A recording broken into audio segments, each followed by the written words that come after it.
हमारी भारतीय संस्कृति में मांस का रहता है मांस। आज मैं उसे खा रहा हूं, कल वो तुम्हें खाएगा, तुम भी जानवर बनोगे, तुम भी पशु बनोगे।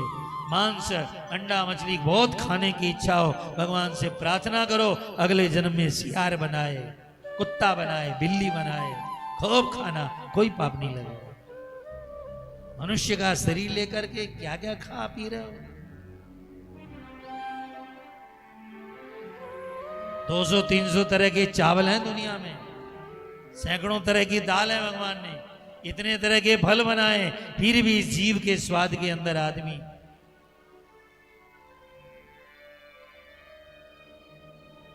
उपदेश तो ले लो।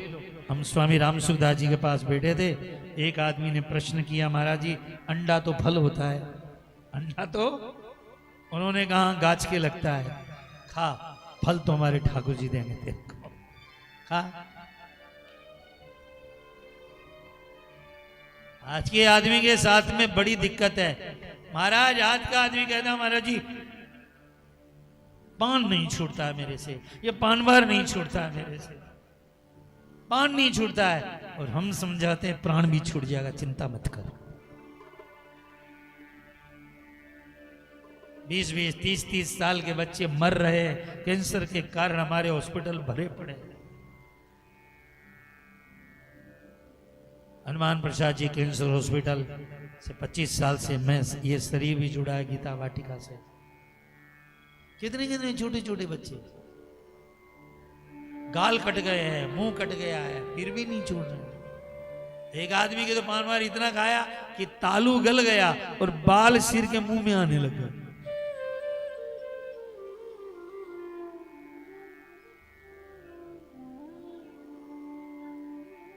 मैं जो बात कह रहा हूं वह ये कह रहा हूं, आप विवाह मत कीजिए, बच्चे पोता पोती पैदा मत कीजिए, यदि करते हैं तो कम से कम उनका पालन पोषण, विवाह शादी, बेटा बेटी देखने के लिए कम से कम गंदी वस्तुओं का खाना छोड़िए। कालिदास पर मत हंसिए, आप ही कालिदास हो, जिस डाल पर खड़े हो उसी को काट रहे हो। उम्र रूपी डाली को खाए जा रहे हो, काटे जा रहे हो।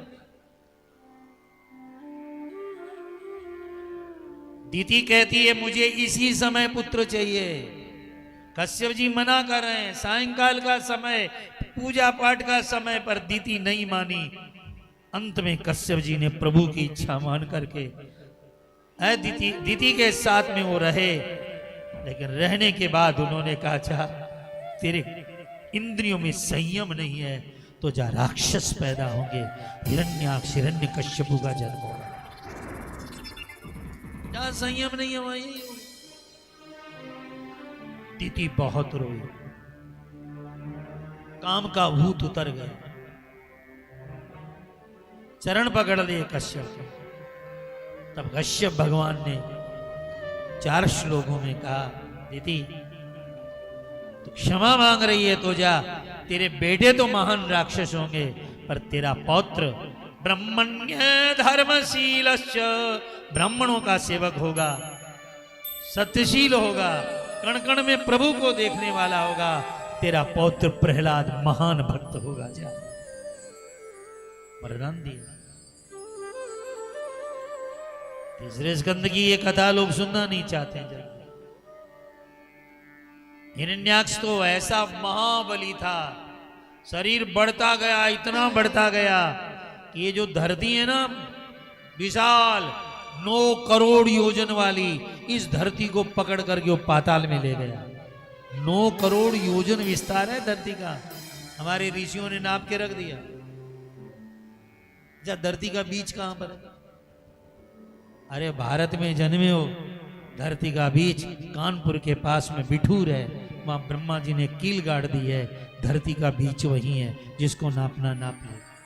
फिर वैज्ञानिकों को धरती का बीच बताया बिठूर, ब्रह्मावर्त कहते हैं उस क्षेत्र को, ध्रुव जी की राजधानी रहा वह क्षेत्र। धरती को लेकर चला गया, ब्रह्मा जी ने प्रार्थना की तब भगवान शुकर अवतार लेकर आए।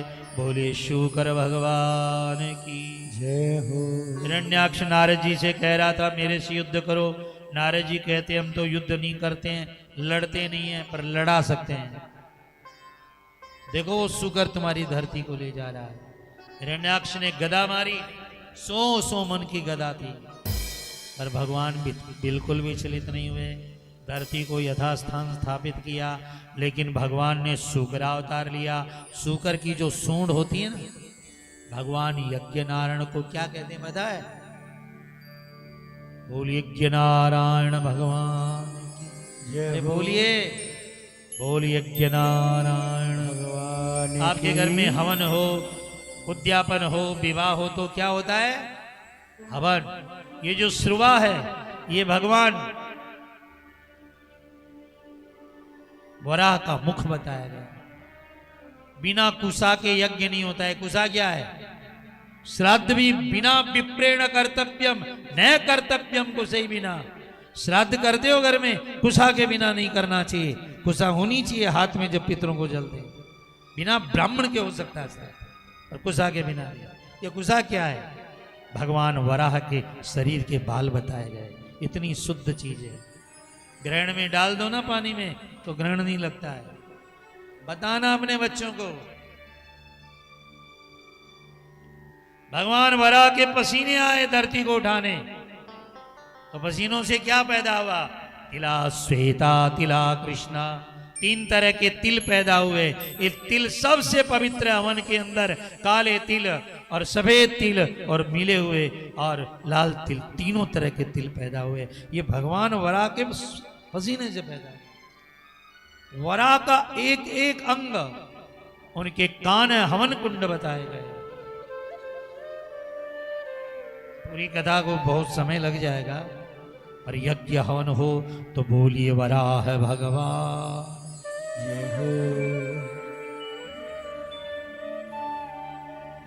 भगवान ने घमासान युद्ध किया। अंत में ब्रह्मा जी ने कहा इसे मारो। हिरण्याक्ष ने भगवान पर 100 मन की गदा मारी। तब भगवान ने अपनी कौमोदकी से उसे हटाया। फिर भगवान ने अपनी सबसे दुनिया की कीमती गदा हिरण्याक्ष की छाती पर मारी, पर वह हिला तक नहीं। भगवान की गदा गिर गई। इतना ताकतवर। उसने कहा विष्णु मैं निहत्तों के ऊपर गदा नहीं उठाता, उठाओ गदा। भगवान भी मौका देते हैं सब। फिर भगवान ने अपने पैर से उछाल कर भागवत जी में गदा उठाई, फिर हाथ में ली। कितनी बार हजारों मन की वो गदाएं, लेकिन हिरण्याक्ष का बाल बांका नहीं।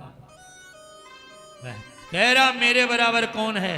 भगवान को वह कहता है हे सूकर, तो सूकर बन करके आया है। भगवान ने कहा सत्यम वयंभो वन गोचरा मृगा युष्मान विधान मृगये ग्राम सिंगान। तेरे जैसे जंगली कुत्तों को खोजने आया हूं। ये जो खोजने आया हूं ना, ये वैष्णवता शब्द है। भगवान अपने भक्तों को खोजते हैं, क्योंकि ये जय विजय नाम के पार्षद थे। सनत कुमारों का शाप लगा था, इसलिए हिरण्याक्ष हिरण्यकश्यपु रावण कुंभकर्ण शिशुपाल दंत वक्र बने थे। दुनिया देख रही कितना ताकतवर है। तब भगवान ने कहा अच्छा मेरी ताकत दिखाता हो तुझे। और भगवान ने एक तमाचा खींच करके उसके गाल पर मारा, सिर धड़ अलग हो गया। एक तमाचे में काम समाप्त हो गया। हजारों गदा से नहीं मारा। हाथ जोड़िए। सर्व प्रणयायुध। भगवान सर्व प्रणयायुध है। जैसे चाहें उसको दृष्टि से कैसे भी मार। सृष्टि बनी धरती पर। करदम ऋषि का जन्म हुआ। करदम जी ने 10,000 वर्ष तक तप किया। भगवान पधारे, मुझे ऐसी पत्नी दिलाइए जिसके साथ में भजन और संसार बस जाए। भगवान ने कहा मैं सगाई करके आया हूं। करदम ऋषि का विवाह।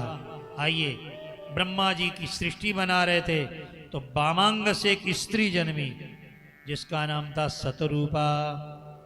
दक्षिणांग से पुरुष जन्मा जिसका नाम था मनु। भारतीय कथाओं को सुनिए, जो स्त्री जन्मी उसका क्या नाम था? सतरूपा। और पुरुष जन्मा उसका नाम था मनु। मनुष्य एक रूप है, एक कार्य करता है, लेकिन बहन को, स्त्री को सतरूपा बनाया गया।